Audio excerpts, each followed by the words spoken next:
President Zelenskyy jetted into the Turkish capital Ankara to show the world he was a man prepared to talk peace, if Russia's leader did the same.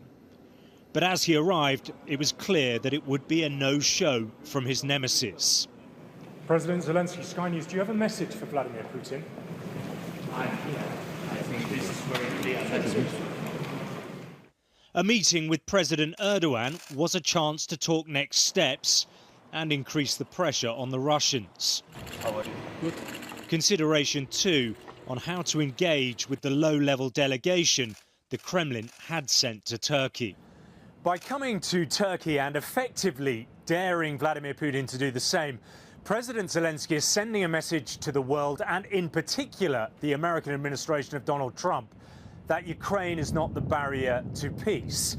He's trying to galvanize international opinion around the view that it is Russia that is stalling the peace process. In Istanbul, amidst high security, the press waited for those talks to get underway, with Ukraine accusing Moscow of not being serious, calling the peace talks team theatrical. I think that the Kremlin leader should show his leadership. If he's ready for negotiations, let's meet. Without any preconditions. Whatever he wants, let's meet. We're in Ankara, in Turkey. We arrived here. Then we're sending our group to Istanbul. He's not here. He's not in Istanbul. We can't really run around the world looking for him. I believe the United States and Turkey are currently feeling disrespected by Russia, in my opinion. The Americans had hoped for much from these talks, but Trump, on a tour of the Middle East, is playing down the lack of success. I know nothing about a delegation. I haven't even checked. Look, nothing's going to happen until Putin and I get together, okay?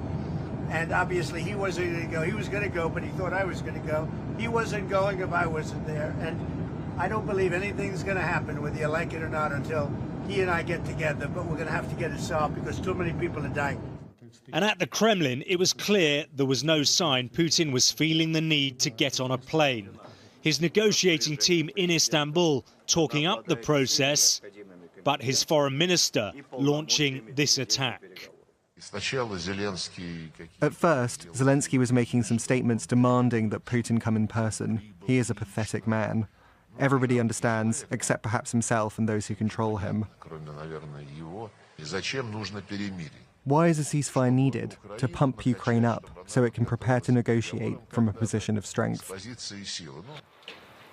The failure of the first direct talks in 3 years to make much progress means the conflict and the killing in Ukraine continues. This the site of an attack on the city of Sumy.